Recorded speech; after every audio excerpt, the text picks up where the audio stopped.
ครับขอต้อนรับเข้าสู่ NK Live Report รายงานสดจากโชว์รูมเบนซ์เคนะคะพบกับหนุ่มและพี่สันนะคะวันนี้เรามาแนะนำรถเข้าใหม่ประจำวันค่ะและตอนนี้เราก็อยู่กันที่โชว์รูมเบนซ์เคซึ่งเป็นศูนย์รวมรถเบนซ์คุณภาพอันดับหนึ่งของไทยพร้อมด้วยศูนย์บริการมาตรฐานแบบครบวงจรค่ะใช่ครับ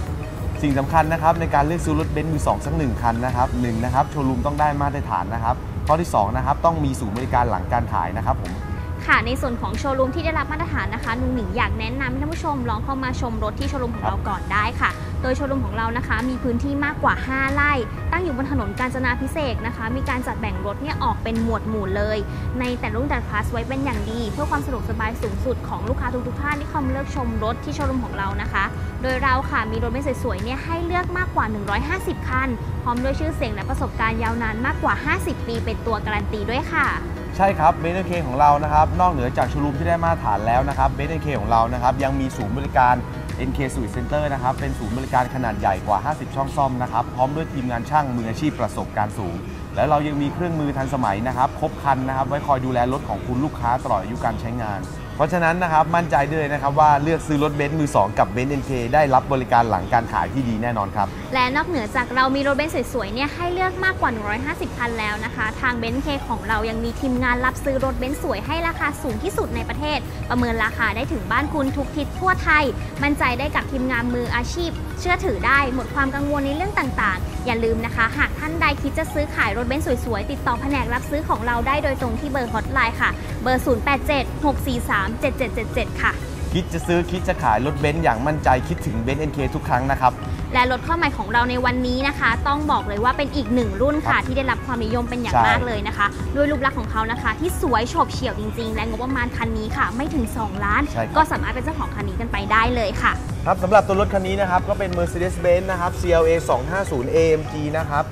ค่ะคันนี้นะคะมาด้วยสีขาวสวยเนียนใสสะอาดค่ะกับสีเซรัสไวท์นะคะภายในเป็นแบบ full black ค่ะจุดเด่นของรุ่นนี้นะคะคือเป็นรถในสไตล์สปอร์ตซีดานคูเป้สุดหรูนั่นเองใช่ครับก็สำหรับตัวรถนะครับเดี๋ยวเรามาดูกระจังหน้ากันในตัว CLA ตัวนี้นะครับความโดดเด่นคือในส่วนของกระจังหน้านะครับตัวนี้ก็เป็นกระจังหน้าแบบ Diamond Grille นะครับให้ความสวยงามและหรูหราในส่วนของด้านหน้านะครับแล้วก็ในส่วนของกันชนจะเป็นกันชนแบบสปอร์ตของรุ่น AMG เท่านั้นนะครับผมแล้วที่สำคัญรถคันนี้บอกได้เลยนะครับว่าลูกค้าที่เอามาขายเนี่ยแต่งเพื่อความสวยงามเพิ่มเติมมานิดหน่อยด้วยใช่เรามาดูในส่วนของด้านข้างคันนี้กันเลยนะคะมาด้วยล้อลายสปอร์ตค่ะขนาด18นิ้วนะคะและก็ส่วนทรงตัวรถด้านข้างมีความปราดเปรียวสอดรับกับแนวหลังคาที่ลาดเอียงในรถสไตล์สปอร์ตแบบไซส์กระทัดรัดนั่นเองมาพร้อมกับหลังคาแก้วพาโนรามิกกลาสรูฟด้วยค่ะเพิ่มความสวยงามแล้วก็เพิ่มทัศนวิสัยในการขับขี่ได้มากยิ่งขึ้นและพี่สันคะสังเกตว่าด้านข้างคันนี้ค่ะไม่ว่าจะเป็นในส่วนของกระจกมองข้างแล้วก็ตรงที่มือจั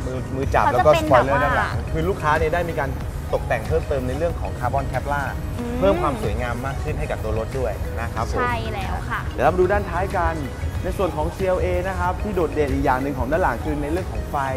นะครับที่ดีไซน์ของไฟนะครับจะเป็นหลอด LED ที่อยู่ข้างในเนี่ยเดินด้วย LED นะครับแล้วก็จะให้ความสวยงามในขณะที่เราเหยียบเบรกหรือว่าไฟกลางคืนเนี่ยก็ให้ความสวยงามมากๆนะครับในส่วนของไฟท้ายตัวนี้ค่ะในส่วนของเครื่องยนต์คันนี้นะคะเป็นเครื่องยนต์เบนซิน4สูบขนาด 2,000 ซีซีมาพร้อมกับแรงม้าสูงสุดอยู่ที่211แรงม้าเลยค่ะถือได้ว่ารุ่นนี้นะคะมีความประหยัดน้ำมันพร้อมทั้งได้ความนุ่มนวลในขณะที่ขับขี่แล้วก็ความเร้าใจด้วยท็อปสปีดที่240กิโลเมตรต่อชั่วโมงค่ะครับผมในส่วนของตัวรถที่มีคลาสเล็กขนาดนี้นะแต่ว่ารถเนี่ยให้ตัวเครื่องยนต์ที่มีแรงม้าที่สูงเนี่ยเท่ากับว่าการขับขี่เนี่ยต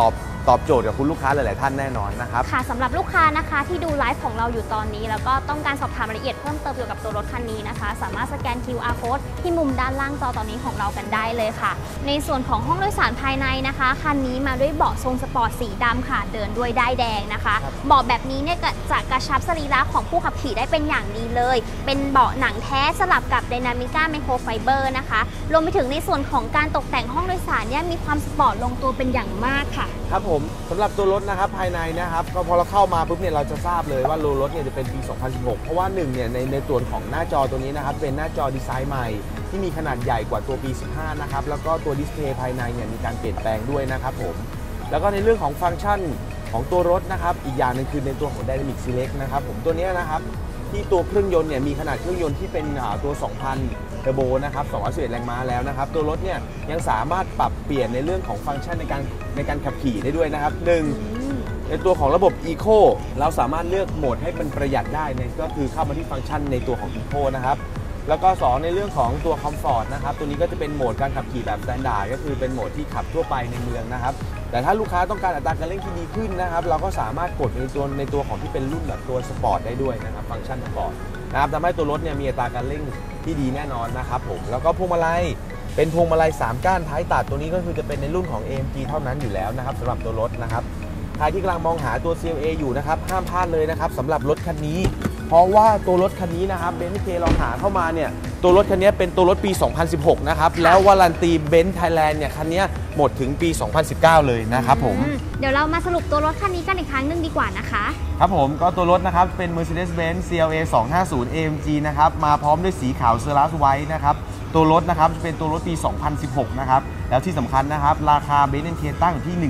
1,780,000 บาทเท่านั้นเองนะครับลูกค้าที่กำลังมองหารถรุ่นนี้อยู่นะครับห้ามพลาดกันเลยทีเดียวนะครับสำหรับ CLA คันนี้ครับผมสำหรับใครที่ฟังข้อมูลเมื่อกี้ไม่ทันนะคะสามารถดูข้อมูลสรุปบนหน้าจอตอนนี้อีกครั้งหนึ่งได้ค่ะสามารถแคปข้อมูลเอาไว้สอบถามรายละเอียดเพิ่มเติมผ่านทางไลน์แอดของเรากันได้ที่ @ben_nk อย่าลืมต้องมี @ ด้านหน้าด้วยนะคะครับผมสำหรับลูกค้าที่ต้องการรับชมรายละเอียดของตัวรถคันนี้นะครับหรือคันอื่นๆของ BenK ที่มีกว่า150คันนะครับสามารถเข้าไปรับชมกันได้ที่ www.benk.com นะครับแล้วฝากติดตาม YouTube ด้วยนะครับBenK Channel นะครับฝากกด Subscribe ด้วยนะครับผมค่ะแล้วก็ขอฝากในส่วนของ Instagram แล้วก็ Twitter ด้วยนะคะฝากกด Follow กันด้วยค่ะที่ @benk_official นะคะแล้ววันนี้แฟนๆ Instagram ของ BenK ต้องห้ามพลาดนะคะนับจากนี้คุณลูกค้าทุกท่านสามารถรับชมไลฟ์ของเราแบบเต็มๆเพิ่มเติมได้อีกหนึ่งในช่องทาง Instagram TV ค่ะของ BenK ได้เลยนะคะฝากติดตามกันด้วยนะคะครับเพราะฉะนั้นนะครับเลือกซื้อรถเบนซ์มือ2ทุกครั้งนะครับต้องมีศูนย์บริการหลังการขายเท่านั้นนะครับสำหรับวันนี้ค่ะหนูกับพี่สันต้องขอลาท่านผู้ชมไปก่อนนะคะแล้วพบกันใหม่ในพรุ่งนี้ค่ะ NK Live Report รวดเร็วกระชับฉับไวสำหรับคุณวันนี้หนูพี่สันรายงานสวัสดีค่ะสวัสดีครับฝากกด Subscribe ด้วยนะคะฝากกดติดตามด้วยนะครับจะได้ไม่พลาดทุกความเคลื่อนไหวนะครับ